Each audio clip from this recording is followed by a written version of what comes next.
This news update is brought to you by Grab somebody and tell them hello.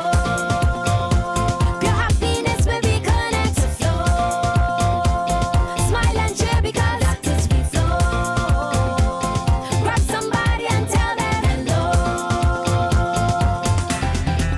With your hands in the air, hands in the air, hands in the air, hands in the air. This is how we flow, yeah. Grab somebody and tell them this is how we flow.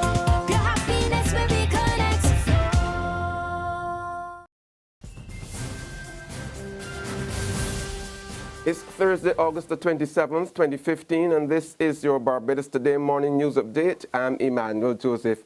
Thanks for joining us. We begin with news that a Barbados proposal that would help this country shoot down the burgeoning gun smuggling trade was yesterday approved by the arm of the Organization of American States that has responsibility for hemispheric ports. This came against the backdrop of a war of words between the National Union of Public Workers, which represents customs officers, and Acting Commissioner of Police Tyrone Griffith, who recently said border security officials were assisting in the smuggling of illegal firearms through the legitimate ports of entry. It also coincided with a public declaration by Attorney General Adrian Brathwaite last Sunday that the installation of closed-circuit television cameras at the island's ports would be another option to address the influx of illegal guns, a position which is being resisted by at least one of the three trade unions representing customs officers. The proposal, which calls for the establishment of a Caribbean collaboration framework for port security and safety officers, was placed on the table at the 16th meeting of the Executive Board of the Inter-American Committee on Ports held at Hilton Barbados Resort yesterday. Asked if this network would help limit the rising number of firearms entering Barbados, Chief of Security at the Bridgetown Port, Anthony Ben, told Barbados Today on the sidelines of the meeting it would most definitely do. Currently, we are working on a secure chat room. The OAS is working on it at an advanced stage, secure chat room where the heads of port security can go in and log on and share information and see what's happening in various other domains. For instance, let's say port in Guatemala, there's a large drug find or a large cache of weapons found in the port. We don't know about that until we hear it in the news a day or two later. We're hoping to change that by sharing information real time because we are all one Caribbean. What impacts St. Lucia impacts Barbados. What impacts Barbados impacts Trinidad. So we have to know. But on the day when the Bridgetown Port Chief was announcing a regional network to attack the illegal importation of guns, the Parliamentary Secretary in the Ministry of International Transport, Irene Sandiford-Garner, was giving Commissioner Griffith her full backing in his controversial statement that port officials were aiding and abetting the smugglers through the ports. In an interview with Barbados Today yesterday afternoon, Sandiford-Garner went further and called for a cooling of heads by protesting unions as a first step towards getting to the bottom of the matter.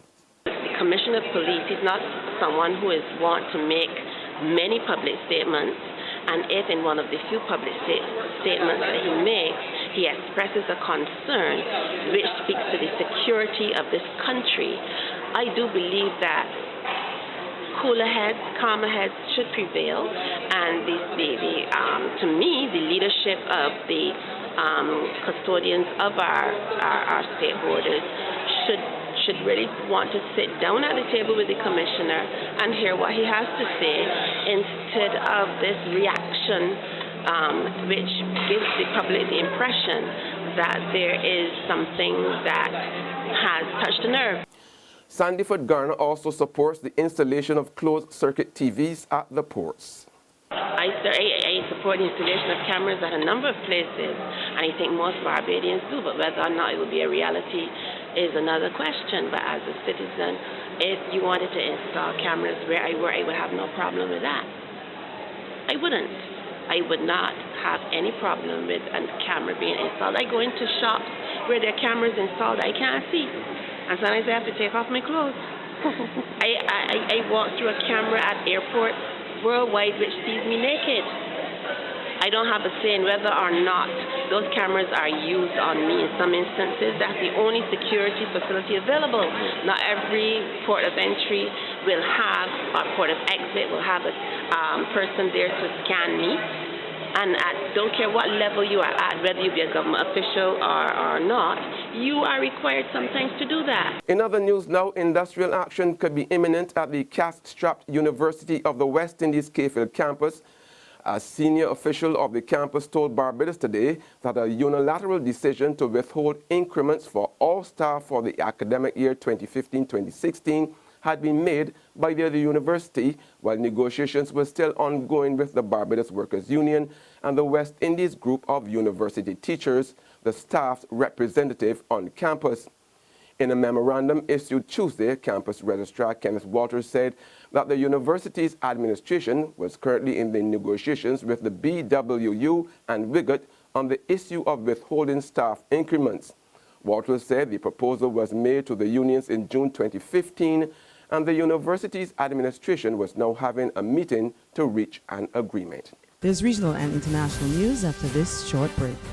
Secure your future, be financially strong. Since 1983, we have been there for you. A smart range of products, great tax benefits.